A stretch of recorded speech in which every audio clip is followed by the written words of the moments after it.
इस मुस्लिम देश ने ही हिजाब पहनने पर लगा दिया बैन, अगर पहनी तो मिलेगी ये सज़ा। ताजिकिस्तान के राष्ट्रपति इमोमाली रहमोन ने देश में हिजाब पहनने और दाढ़ी रखने पर बैन लगा दिया है। उनका मानना है कि ये परंपराएं अनावश्यक हैं जो देश के विकास में बाधा बनती हैं। इस्लामिक देश ताजिकिस्तान ने कट्टरपंथ के खिलाफ बड़ा फैसला लिया है। पिछले 30 साल से देश की सत्ता पर काबिज तानाशाह इमोमाली ने देश के मुस्लिम महिलाओं के हिजाब पहनने पर प्रतिबंध लगा दिया है। इसके साथ ही दाढ़ी बड़ी रखने पर भी रोक लगा दी है।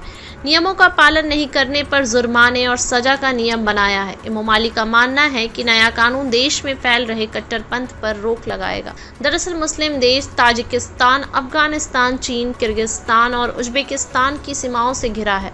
आतंकवादी घटनाओं की वजह से मौजूदा समय में यह देश अंतर्राष्ट्रीय निगरानी में है। मार्च 2024 में रूस की राजधानी मॉस्को में हुए आतंकी हमले में ताजिक मूल के 4 आतंकियों के शामिल होने के बाद सरकार ने देश में इस्लामिक पहनावे और पहचान को खत्म करना शुरू कर दिया है। सरकार के नए नियमों का मुख्य उद्देश्य धार्मिक कट्टरपंथ पर नियंत्रण लगाना बताया जा रहा है। ताजिकिस्तान एक मुस्लिम बहुल देश है जहां की 98% आबादी इस्लाम धर्म को मानती है। 3 दशक से सत्ता में बने तानाशाह राष्ट्रपति इमोमाली रहमोन का मानना है कि इस्लाम के सार्वजनिक पहचानों पर लगाम लगाने से रूढ़िवादी इस्लाम को कमजोर करने में मदद मिलेगी। इससे इस्लामिक चरमपंथ को भी कम किया जा सकेगा।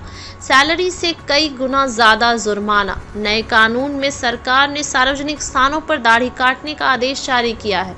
इसके लिए सरकार ने मोरल पुलिस की तैनाती की है। साथ ही कानून का पालन नहीं करने पर 1 लाख रुपए से ज्यादा का जुर्माना व सजा देने का आदेश दिया है। दूसरी तरफ ताजिकिस्तान की आर्थिक स्थिति की बात करें तो देश में औसत मासिक वेतन करीब 15,000 है, जिसकी वजह से देश में जुर्माने को लेकर बड़े पैमाने पर आलोचना हो रही है। शिक्षिका ने बताई आप बीती। राजधानी दुशांबे की एक शिक्षिका नीलोफर के मुताबिक पुलिस ने हाल ही में उन्हें 3 बार हिजाब उतारने के लिए कहा। जब उन्होंने हिजाब उतारने से मना कर दिया तो रात भर पुलिस ने उन्हें थाने में रखा। इसी तरह उनके पति भी एक बार अपनी दाढ़ी काटने से मना कर दिए थे, जिसके लिए उन्हें 5 दिनों तक जेल में रहना पड़ा। अपने करियर पर पड़ने वाले उल्टे प्रभावों के डर से नीलोफर ने अब हिजाब पहनना बंद कर दिया है। हिजाब बैन पर विशेषज्ञों की राय। नए कानून से देश में असंतोष बढ़ रहा है। विशेषज्ञों का कहना है कि यह तरीका कट्टरपंथ को रोकने के बजाय और अधिक भड़काने का कारण बन सकता है। मानव अधिकार विशेषज्ञ लरीसा अलेक्जेंडरोवा ने कहा कि सरकार असली समस्याओं जैसे गरीबी, भ्रष्टाचार और सामाजिक असमानता से निपटने के बजाय सतही उपाय कर रही है। इमोमाली सरकार का ध्यान गलत दिशा में है।